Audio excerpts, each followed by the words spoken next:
My husband's biological father was weeping so violently on the imported, hand-woven mahogany floor of our corporate boardroom that his tears were physically staining the rug. He was begging us to liquidate a $1.2 million commercial asset to save his heavily foreclosed six-bedroom suburban mansion. Behind the massive bullet-resistant glass of his executive desk, my husband didn't even blink. He was calmly utilizing a heavy silver fountain pen to sign a multi-jurisdictional, nine-figure private security contract, while the man who had violently shattered his jaw 7 years ago groveled for spare change on his hands and knees. They had permanently thrown him away into the freezing Chicago streets over a spoiled teenager's meticulously fabricated lie, entirely unaware they were throwing him directly toward the legal, tactical, and financial empire that would eventually own their entire existence. I am the chief financial officer and primary legal counsel for Aegis Asset Protection, and far more importantly, I am Elias's wife. When I first met Elias 5 years ago during a high-stakes corporate risk assessment seminar in downtown Chicago, he was a silent, imposing force of nature with a jaw that clicked faintly when he spoke. He didn't talk about his past. He didn't have parents. He didn't have siblings to speak of. He just possessed an obsessive, terrifying, almost mechanical drive to build an impenetrable corporate security architecture from the ground up. It wasn't until our second year of marriage, after a nightmare where he woke up swinging wildly in the dark, bathed in cold sweat, that he finally told me the clinical, horrifying truth of how his psychological armor was violently forged. Elias grew up in the affluent, meticulously manicured, high-net-worth suburbs of Chicago. His father, Richard, was a high-level corporate finance director handling nine-figure portfolios. His mother was a neighborhood socialite who lived exclusively for community optics, country club validation, and perception of absolute perfection.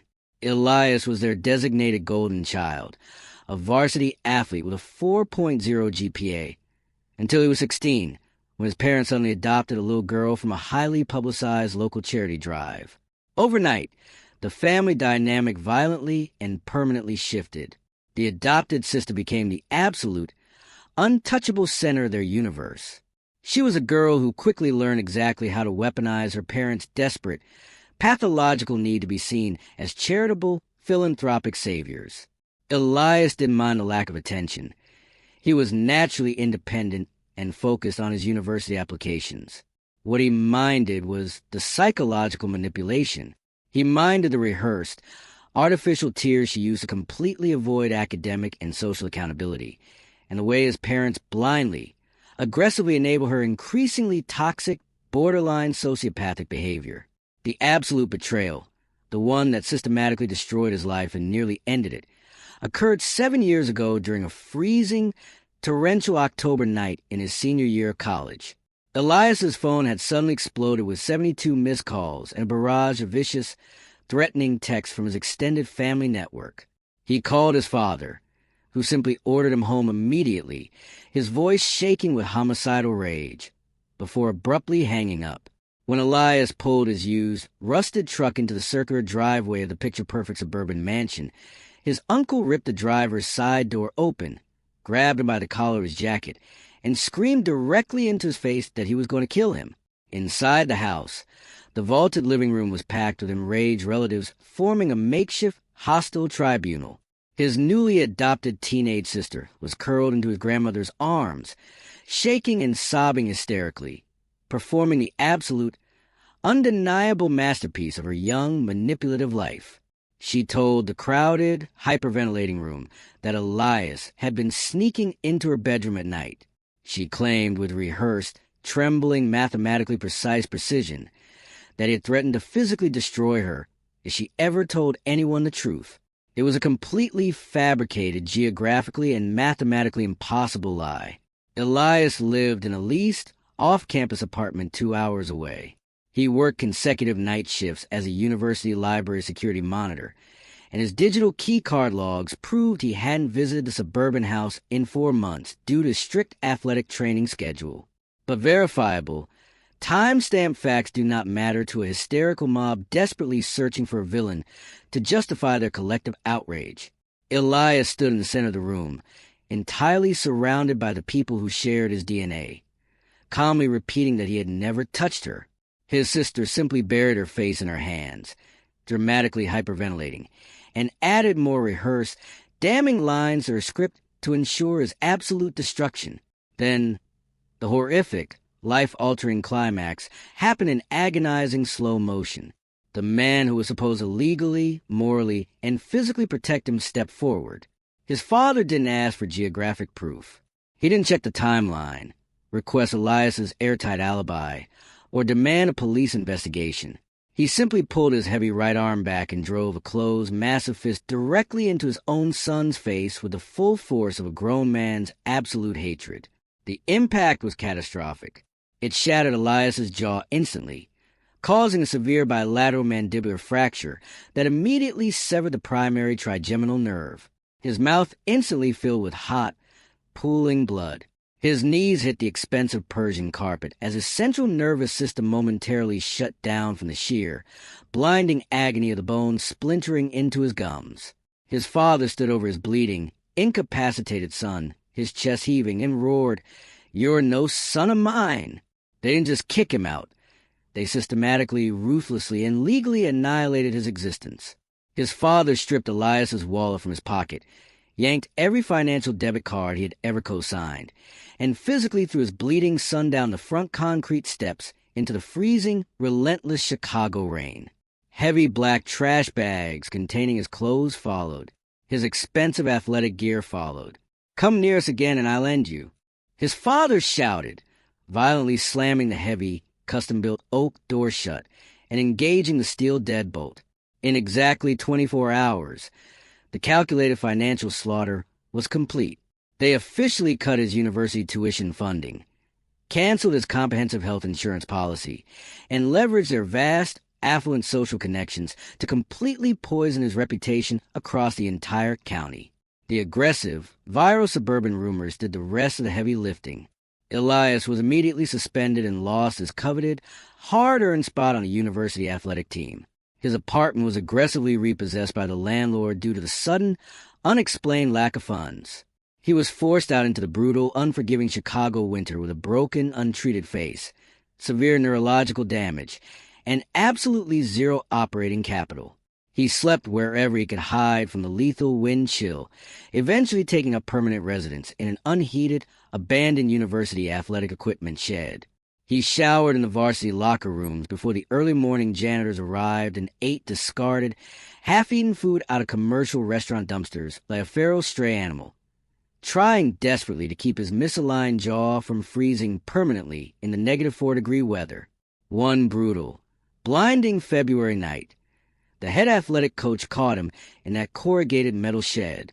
Elias was huddled under 3 thin, donated hoodies, his jaw clicking incorrectly because it healed entirely misaligned without the necessary surgical titanium plates, shaking violently from early-stage hypothermia.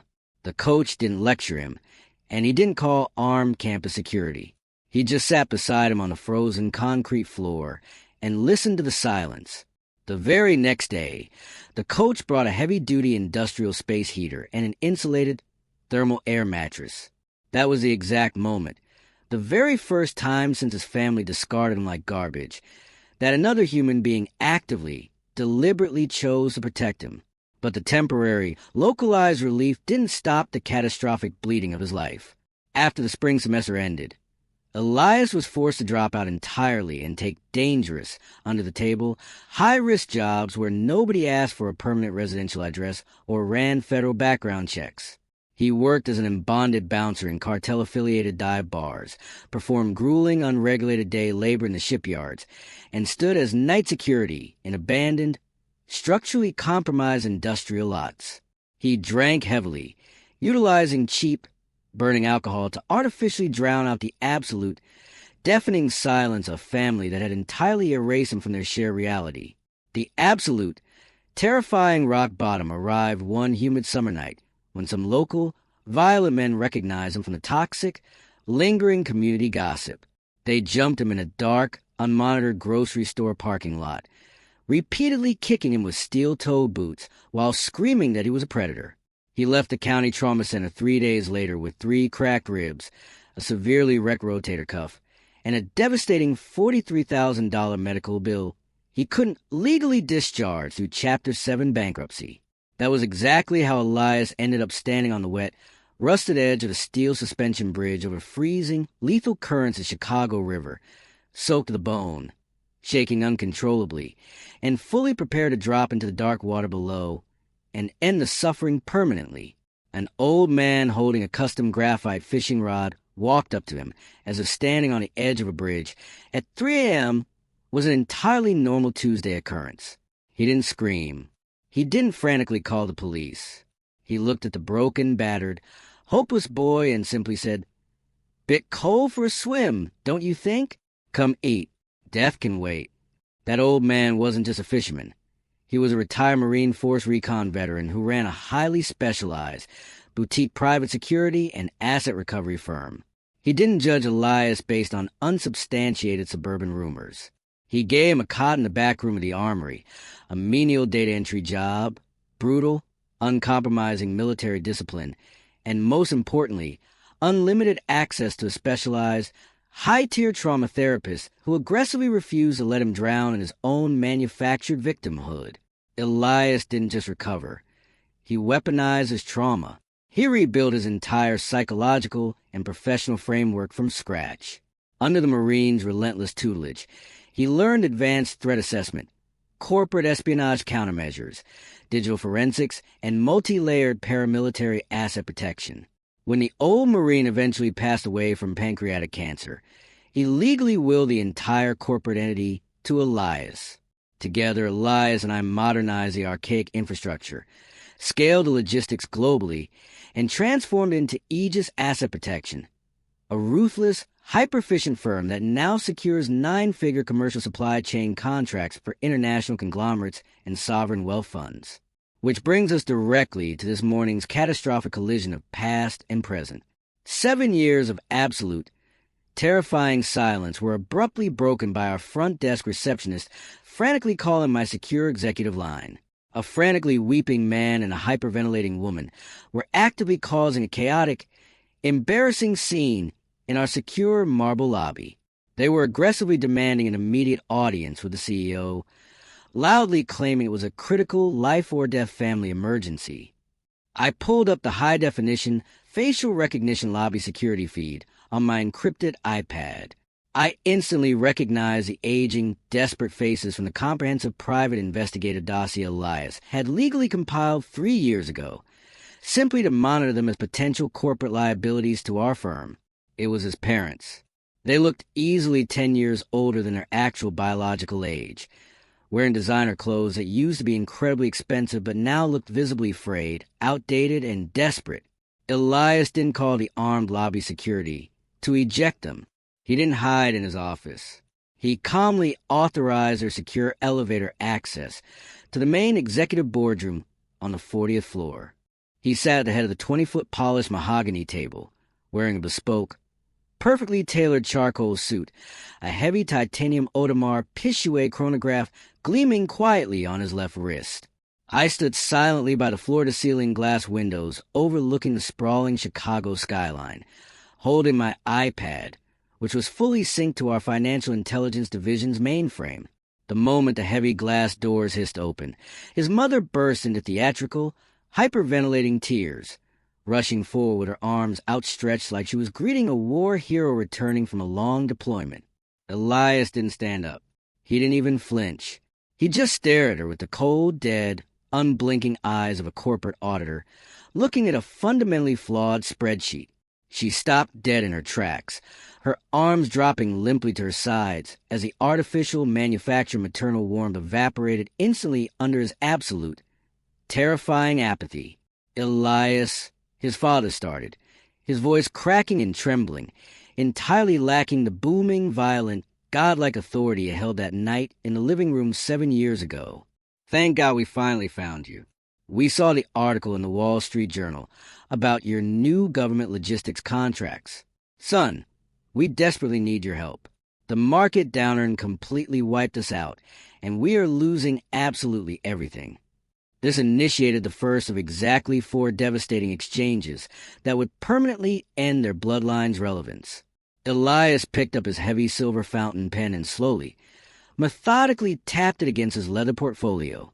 "I am not your son," he replied, his voice a smooth, chilling monotone that instantly sucked the oxygen out of the massive room. "I am the chief executive officer of this corporate firm. You have exactly 3 minutes of my billable time before I have my armed private contractors physically remove you from the premises for corporate trespassing. State your business." The father swallowed hard, his face flushing dark red with a toxic mixture of profound humiliation and sheer, unavoidable financial desperation. "The bank is executing a hard foreclosure on the house tomorrow morning. My finance firm let me go last year because of the market, the legal bills, the inflation. We are entirely underwater. We desperately need a bridge loan of $800,000 to halt the asset seizure. We're family. Elias, please." I stood by the window and watched the meticulously engineered psychological trap finally spring shut. Elias didn't show anger. He didn't yell. He executed the mid-twist with surgical precision, showing them exactly how intellectually and financially outmatched they were. "Your corporate finance firm didn't let you go because of a macroeconomic market downturn, Richard," Elias stated calmly, opening the heavy leather portfolio. "You were quietly and aggressively terminated by your own board of directors to explicitly avoid a federal SEC investigation." The father physically recoiled, staggering back half a step as the remaining color drained completely from his face. He stared at his discarded son in sheer, unadulterated terror. "We run deep-dive corporate intelligence," Elias continued, smoothly sliding a heavily redacted, 90-page financial forensic audit across the polished mahogany table. "Your precious adopted golden child didn't just like attention. She liked your corporate administrative access codes. 2 years ago, she utilized your personal credentials to commit massive, multi-tier felony wire fraud, violating Title 18 U.S. Code Section 1343. She siphoned over $1.2 million from your firm's high-net-worth clients, routing it through offshore shell LLCs in the Caymans to fund her manufactured social media lifestyle. The firm fired you for gross fiduciary negligence, buried the criminal charges to protect their public relations, and legally forced you to liquidate your entire personal portfolio to cover the stolen capital." His mother let out a strangled, pathetic gasp, physically collapsing into one of the leather executive guest chairs. They had arrogantly assumed Elias was just a rich, ignorant mark they could easily manipulate with fake tears. They didn't realize he had the entire architectural blueprint of their financial destruction sitting right on his desk. "She was just confused," the mother wailed, desperately clinging to the toxic delusion that had destroyed her family. Tears ruining her makeup. "She made a mistake. We had to protect her. You're incredibly wealthy now, Elias. You have millions in corporate assets. You can easily save your childhood home. How can you just sit there and coldly watch us become homeless?" "Because you taught me the exact mechanics of conditional love, Mom," Elias replied softly, his voice finally dropping to a dangerous, lethal whisper. "You threw me onto the street with a shattered jaw and zero capital over a verifiable lie. I slept in an unheated metal shed during a Chicago blizzard while you bought her a brand new imported car. I was trying to protect my daughter," his father exploded, slamming his hand on the mahogany table, a brief, pathetic flash of his old violent temper surfacing in a final, desperate attempt to assert dominance. "I made a split-second mistake, but I always loved you. We are blood. You owe us." I didn't let Elias answer that. I executed a third exchange, stepping forward from the shadows of the window, tapping my iPad to pull up a highly specific, legally binding document on the massive digital presentation screen mounted behind Elias's desk. It was a scanned, itemized medical receipt from the county trauma hospital, dated exactly 7 years ago. $43,210. I stated coldly, my voice slicing through the heavy tension of the boardroom. "That is the exact, itemized medical cost of the bilateral facial reconstructive surgery, the titanium plates, and the cracked ribs your son suffered directly because of your split-second mistake. The hospital sent it to severe collections. E just paid it off in full 3 years ago. If you genuinely want to talk about debts, Richard, we can legally subrogate this physical assault claim right now and freeze whatever microscopic, hidden assets you have left in your checking account. The father looked up at the glowing medical bill on the screen, his mouth opening and closing without producing a single sound. The violent, arrogant patriarch who had destroyed his own bloodline was entirely gone, replaced by a broken, bankrupt old man begging his victim for a lifeline. He sank heavily to his knees, literally dropping onto the expensive rug, openly weeping into his hands. Elias closed his leather portfolio, the sharp mechanical snap echoing loudly in the silent, tense room. He stood up slowly, adjusting his tailored cuffs, looking down at the weeping man on the floor with absolute, unwavering apathy. This was the final exchange. You're absolutely right about one thing, Richard. I'm not going to let the bank take the house, Elias said smoothly. The parents jerked their heads up, a sudden, desperate, pathetic flash of hope igniting in their tired, bloodshot eyes. The bank no longer owns your mortgage, I clarified, tapping the tablet one final time to display the certified commercial deed transfer on the screen. Aegis Asset Protection purchased your distressed debt portfolio directly from a primary lender 72 hours ago. We didn't buy it to save you. We bought it to legally demolish the structure and liquidate the land for a new corporate tactical training facility. The absolute, horrifying reality of the situation finally broke their minds completely. They weren't begging a faceless bank for financial mercy. They were begging the boy they had tried to kill. Elias walked out from behind the desk, moving toward the heavy glass doors, pausing just long enough to deliver the final, devastating reality check that would permanently end their lineage. My private paramilitary tactical team is the exact contractor legally scheduled to execute the physical property eviction tomorrow morning at exactly 6 a.m. Come near this building again and I'll end you